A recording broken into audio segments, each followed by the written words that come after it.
जो खुलेआम कैमरे में कैद हो रहा था, लोगों के आंखों में जो आंसू कैद हो रहे थे, मृतकों के परिजनों का जो हालत थी उनकी वो कैद हो रही थी, जो मरीज भर्ती हो रहे हैं उनकी परेशानी और उनका कष्ट जो कैमरे में दिख रहा था, अस्पताल का हाल बेहाल होना था वो दिख रहा था, पर्याप्त डॉक्टर ना होना ये दिख रहा था, पर्याप्त नर्सिंग स्टाफ ये दिख रहा था कि वो नहीं है, दवाओं और बेड्स की कमी दिख रही थी, साफ पानी की जद्दोजहद दिख रही थी। उसी के साथ साथ बहुत सारी चीजें बहुतायत में दिख रही थी, कचरा बहुतायत में दिख रहा था, गंदे जो बाथरूम है वो बहुतायत में दिख रहे थे, यहां तक कि सुअर, पिग ये बहुतायत में दिख रहे थे।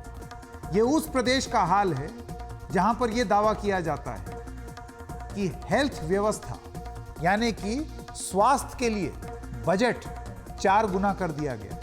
देखिए पूजा की रिपोर्ट।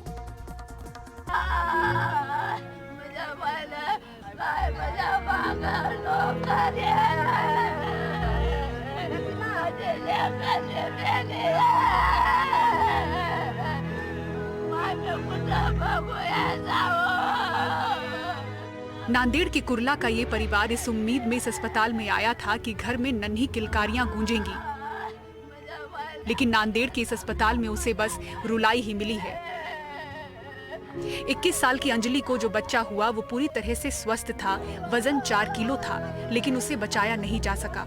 ये सोमवार की बात है। बुधवार आते आते अंजलि भी चल बसी। 1:30 बजे डिलीवरी हो गई, नॉर्मल 4 केजी का बच्चा था। और सोमवार के दिन क्या बोले बच्चा डेड हो गया, बोले, और बहन भी बहुत सीरियस थी। और आज बताए कि बहन चली गई तुम्हारी, बोले अचानक से बोल दिया हमको। अस्पताल पहुंच रहे नेताओं के सामने बदहवास परिवार गुहार लगा रहा है, बताता हुआ कि यहाँ देखने वाले सीनियर डॉक्टर नहीं थे। उन्हें बताया गया कि खून की कमी से अंजलि की मौत हुई, जबकि जो खून उन्होंने जुटाया वो किसी और को चढ़ा दिया गया। हमारा ब्लड लेके वो दूसरे को लगाए उन्हें। हमने हमारे बहन के वास्ते लाए थे ना, वो ब्लड दूसरे को दिया, हमारा ट्रीटमेंट दूसरे को दिया। Doctor Shankar Rao Chauhan medical college and hospital Nanded का ये सरकारी अस्पताल बीते 3 दिनों से सुर्खियों में है, क्योंकि 48 घंटे में 30 से भी ज़्यादा मौतें इस सरकारी अस्पताल ने देखी हैं, जिससे न सिर्फ महाराष्ट्र राज्य बल्कि पूरा देश हिल चुका है। अस्पताल प्रबंधन और सरकार भले ही अपने बचाव में जो कुछ भी कहे, लेकिन हमारी यानी कि एनडीटीवी की इस अस्पताल के भीतर की 24 घंटे की पड़ताल जो है वो आपको चौंका देगी।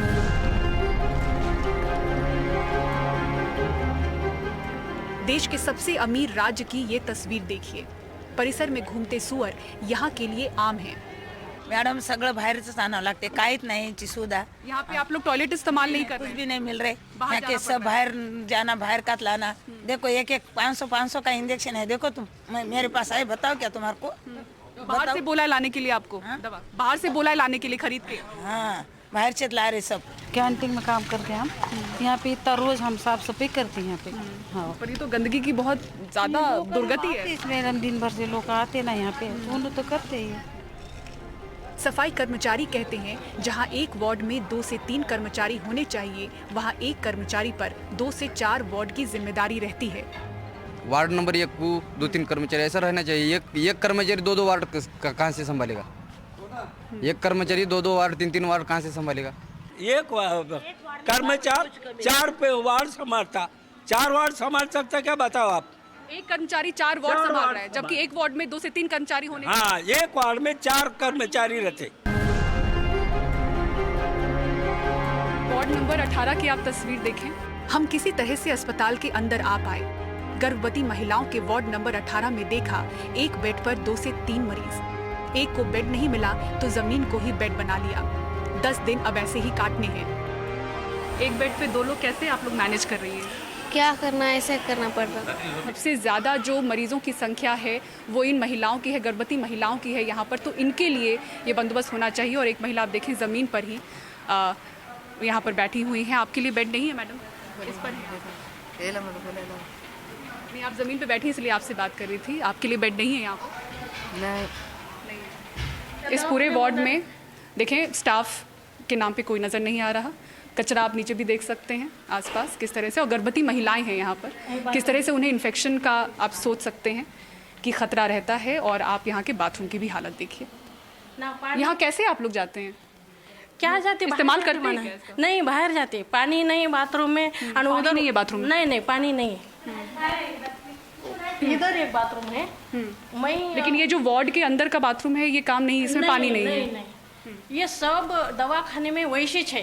और जो भी पेशेंट आते मेरे, तो मैं देखे वाली हूँ, मेरे को लगता है कि कहाँ मीडिया वाले देखते नहीं, आमदार खासदार देखते नहीं, तो ये लोग क्या करेंगे? गौर ये मरने ही वाले ना। और डॉक्टरों को पूछने, डॉक्टर झिड़किया देते, हम हमारा ट्रीटमेंट कर रहे हैं ना, तुम्हें क्या करने का है? शौचालय की हालत तो ऐसी है कि गर्भवती महिलाओं को कितनी बार शौच रोक कर रहना पड़ता है, या फिर वो अस्पताल से बाहर शौच के लिए जाती हैं। संक्रमण का खतरा रहता है, तो आप लोग बिल्कुल भी इसका इस्तेमाल नहीं कर पाती। जाहिर सी बात है, वो देखकर कोई अंदर नहीं जा पाएगा। पानी नहीं है ना, वो देखो पानी भरे वाला रहता, कभी नहीं रहता। ये यहाँ बाथरूम कर जाके, बाहर जाके, ना संडास को जगह नहीं, बाथरूम को जगह नहीं। लेडीज क्या करेंगे? कर्मचारी, ये पेशेंट क्या करेंगे? ये ऐसे दिखे ना, बीमारी 100% हो जाती। ये देखो डेंगू देख रहे, मच्छर डस्टबिन की कोई यहाँ पे सुविधा नहीं। नहीं कोई सुविधा नहीं। 550 से 600 की क्षमता वाला ये सरकारी अस्पताल अपनी क्षमता से दोगुना मरीज संभाल रहा है। 40% मेडिकल पोजीशन यहाँ खाली हैं, 250 स्टाफ की कमी है। नर्स एनडीटीवी के कैमरे पर रो पड़ी क्योंकि दवा और कर्मचारी की जो किल्लत है वो उन पर भी भारी है। इन सब के बीच उनके डीन के साथ हुई नेता की बदसलूकी ने उन्हें तोड़ दिया है। 30 से ज्यादा मौत की सुर्खियां बनते ही नेताओं के दौरे शुरू हुए। ऐसे में जमीनी किल्लत पर गौर न फरमाते हुए शिंदे गुट सांसद हेमंत पाटिल ने डीन डॉक्टर श्यामराव वाकोड़े से ही जबरन शौचालय साफ करवाया। तस्वीरें वायरल हुई। सांसद साहब पर एट्रोसिटी के तहत एफआईआर दर्ज हो गई। नर्सें एनडीटीवी को रो रो कर बताती रही कि उनके डीन का अपमान उन्हें भी भीतर से तोड़ चुका है। एक पेशेंट थी, उसका कोई भी नहीं था। काम करते हो, गरीब पेशेंट को खुद से काम करते, बहुत काम करते, लेकिन ऐसा नहीं होना चाहिए था। अभी एक पहला दिन हमको ऐसा मिला कि वो रात दिन काम करते, डिपार्टमेंट का भी काम करते, उधर का भी काम करते, पेशेंट को भी देखते, ड्रेसिंग तक करते सर पेशेंट का। अब भी डेन बनने के बाद भी दवा की किल्लत से सब त्रस्त हैं। खुद बाहर भटक कर दवा किसी तरह से खरीद कर अपने अपने मरीजों तक पहुंचाते हैं। परिजन कहते हैं कि बस नाम का ये सरकारी अस्पताल है, यहाँ खर्चे निजी अस्पताल जैसे ही हो रहे हैं। सरकारें कह रही हैं कि दवाइयाँ हैं, दवाओं की कमी नहीं है, हम दे रहे हैं मरीज को दवा। क्या कहेंगे उनको? बाहर से लेके बोलते हैं ना, पट्टी चिट्ठी लेकर देते हैं, मेडिकल में लेकर आते बोल बाप, हमारे पास पैसा नहीं, कुछ नहीं, हम सरकारी दवाखाने में कैसे आएंगे? इधर ऐसा आता है ना, वो बोलते हैं कि नहीं बाहर के लेके आओ, सब दवा भी जा रहा है कि दवाइयाँ हैं तो कुछ ही नहीं यहाँ पे, पूरा बाहर का लाना पड़ा, पैसे नहीं तो बच्चा मर चला। कुल मौतों में 16 नवजात बच्चों की मौत झकझोरने वाली है। बेहद कम वजन के प्रीमेच्योर शिशुओं को इस तरह की वार्मर मशीन की दरकार होती है, पर अस्पताल के एक कोने में ऐसी करीब 40 मशीनें धूल खा रही हैं। जब से यहाँ दवा और जरूरी सामानों की कमी की खबर सुर्खियां बनी, तब से कोई नेता या फिर संगठन लगातार यहाँ पर दवाइयाँ पहुँचा रहे हैं। पर गौर करने वाली बात यह है कि सिर्फ दवा की किल्लत इस सरकारी अस्पताल तक सीमित नहीं है, समस्या पूरे महाराष्ट्र के सरकारी अस्पतालों में नजर आ रही है। वजह है दवा खरीदी पर break.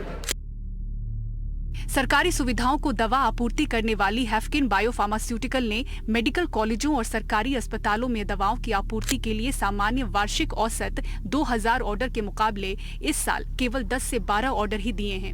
All food and drug licence holders foundation के अध्यक्ष ने गंभीर आरोप लगाए हैं।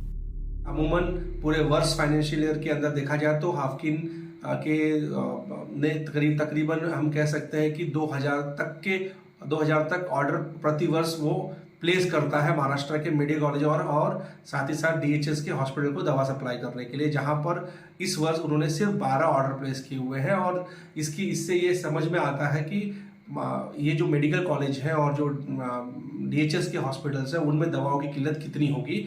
और राज्य सरकार के जीआर के अनुसार 70% दवा की आपूर्ति करने का जिम्मा हाफकिन के पास है। राज्य के विभिन्न विभागों के चिकित्सा खरीद पर सालाना 20,000 करोड़ से भी ज्यादा के खर्च का दावा है।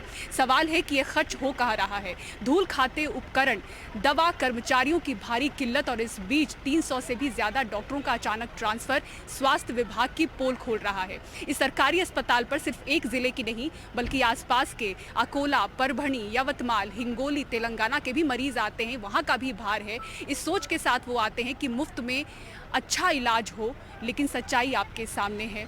नेता कुछ भी कहें, आप तस्वीरों पर यकीन करें क्योंकि ये झूठ नहीं बोलती। नांदेड़ से कैमरा पर्सन प्रवीण जी रोहित के साथ पूजा भारद्वाज, NDTV इंडिया।